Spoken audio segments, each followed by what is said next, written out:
Bon, mais j'ai déjà commencé, je me suis dit, j'ai fini mon plat du jour. Parce que comme d'habitude, c'est au feeling. Là, j'essaie de terminer tous les ingrédients que j'ai à la maison, de façon à pouvoir nettoyer ensuite mon frigo et mon congélateur. Voilà, donc là, j'ai mis des oignons rouges et du gombo que j'avais congelé, donc il est un petit peu mou. Donc je vais faire venir dans le beurre de bie. Le beurre de bie, c'est ceci. Pourquoi je l'aime? Parce qu'il ne noircit pas, il n'est donc pas cancérigène, même lorsqu'il est à haute température et que vous l'oubliez sur le feu, il ne noircit pas. Et cette partie noire du beurre, c'est ce qui est cancérigène. Et lui, impeccable. Donc voilà, vous l'achetez dans les magasins indiens, ça coûte 3 fois rien.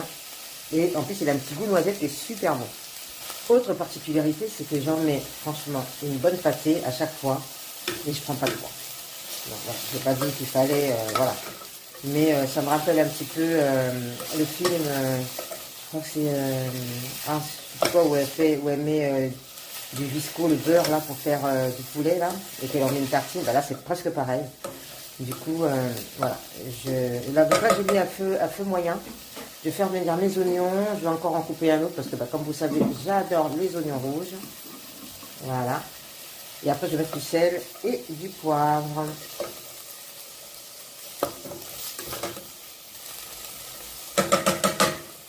Ah, il faut savoir que ce beurre, il se garde aussi bien dans le placard qu'au frigo. Voilà. Donc là, j'avais des champignons aussi que je voudrais terminer, que j'avais mis au congélateur. Donc, hop, on va les faire revenir également. Là, c'est le grand débarras. Le grand débarras du frigo. Et vous savez quoi? Malgré tout ce que je mange et les quantités que je mange, je perds du poids. C'est mieux que comme j'aime. Parce que là, au moins, je ne mange pas des plats qui sont faits de manière industrielle. Même s'ils disent le contraire, ce qui m'étonnerait franchement.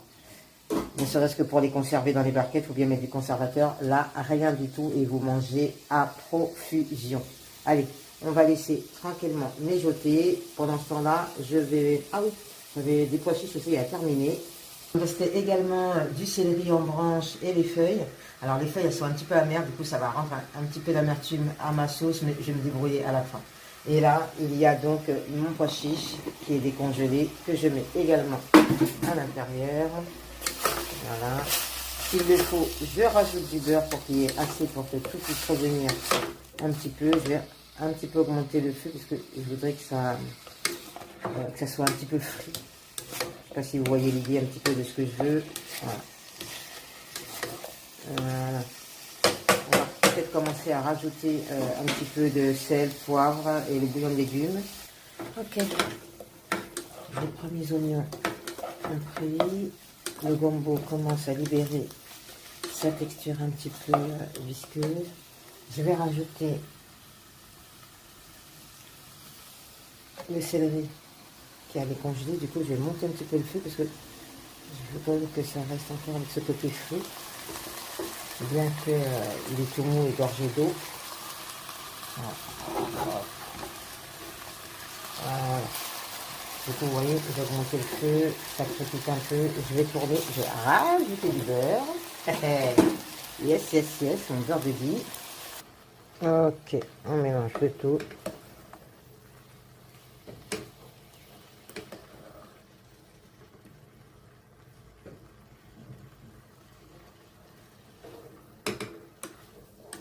Ok, je vais rajouter un petit peu,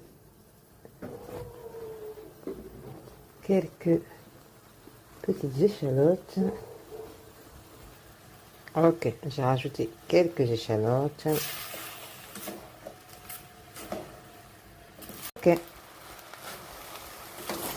je vais rajouter du sel et du poivre. C'est parti pour un peu de poivre. Ça ira. On va maintenant passer au bouillon de légumes que je n'ai pas encore mis dans un contenant. Il faudrait que je le fasse. Pourquoi ce bouillon de légumes? Parce qu'il est 100% bio. Et comme je suis en train de parler, j'ai pas regardé ce que je faisais. Mais bon, ça va aller. Il n'y a pas beaucoup de sel. C'est ça qui est bien. C'est 100% bio avec des légumes. Et surtout, il n'y a pas d'huile. à l'intérieur de cette marque et c'est ça que j'aime bien.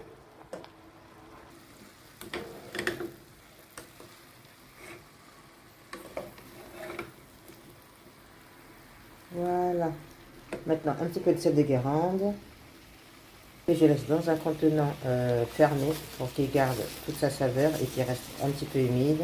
Voilà. On n'en met pas trop parce que je mets quand même pas mal de bouillon de légumes. Même s'il contient un peu de sel, il est quand même salé. Voilà. Et on va tourner tout ça.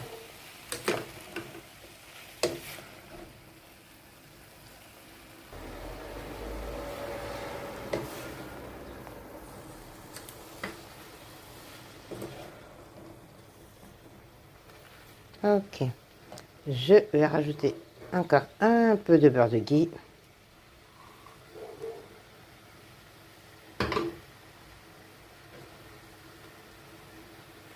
Voilà.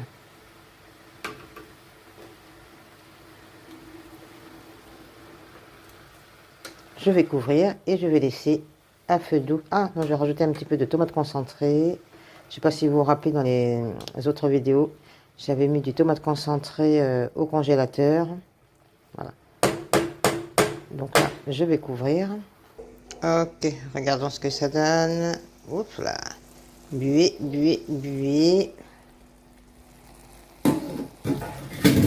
Voilà. Ok. Allez, on va tourner un peu tout ça. Je vais rajouter un petit peu d'oignon.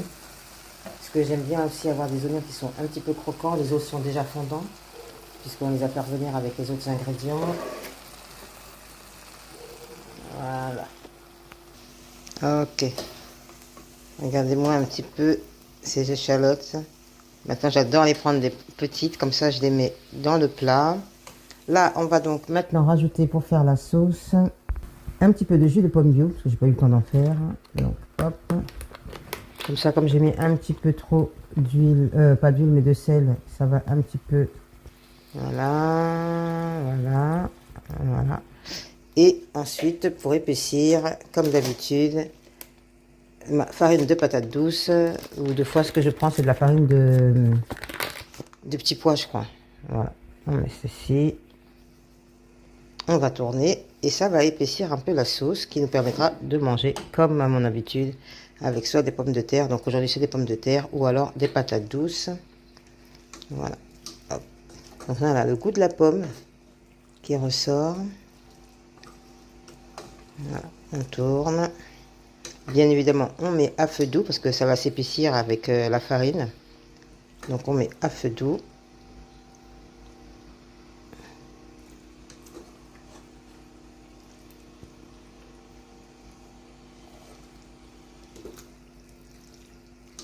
Voilà.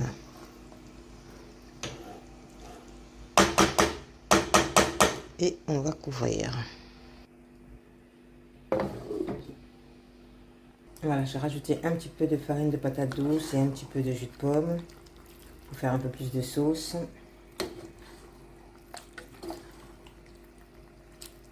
Voilà.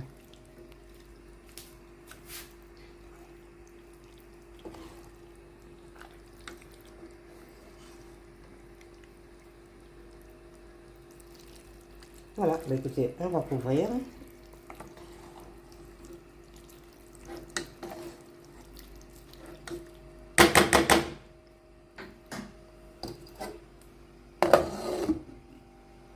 Ok, pendant que ma sauce est en train de s'épaissir légèrement, voilà, je crois même qu'on va arrêter le feu et on va la laisser s'épaissir toute seule hors du feu. Je vais préparer le reste du plat que je vais manger aujourd'hui. Voilà. J'ai bien fait de rajouter du jus de pomme. Voilà, là donc je vais arrêter le feu et je vais laisser sur le côté. Maintenant, c'est au tour de mes 3 belles petites pommes de terre. Je commence par les éplucher.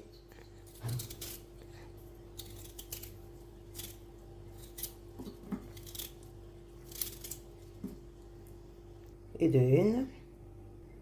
Et de deux. Après les avoir lavées, on va les couper.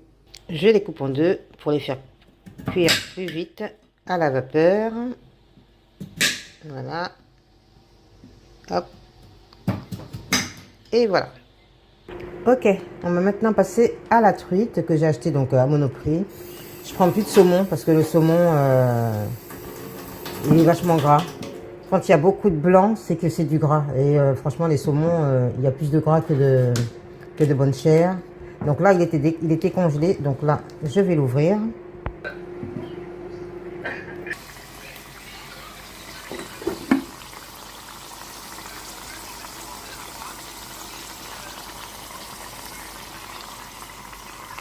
Ok, c'est parti. On termine donc notre petit repas. Donc là, j'ai fait revenir des pommes de terre. Voilà. Donc là, je pense que c'est bon. On va pouvoir les prendre une à une et les mettre dans le plat.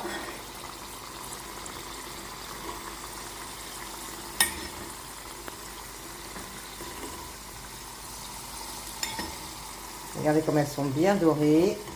Donc là, j'ai pas fait revenir à l'huile de, enfin, je pas fait revenir au bord de guille. Hein.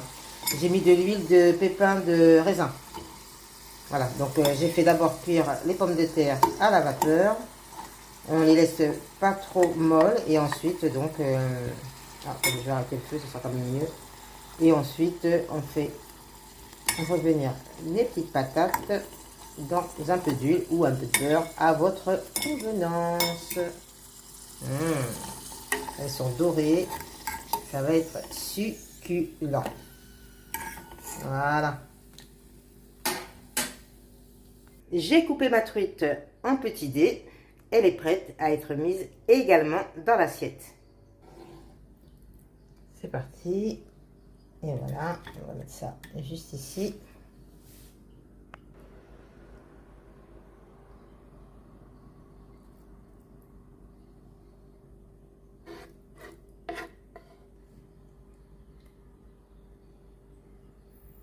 Vous voyez, la chair, il n'y a pas beaucoup de blanc, ça veut dire qu'il n'y a pas beaucoup de gras.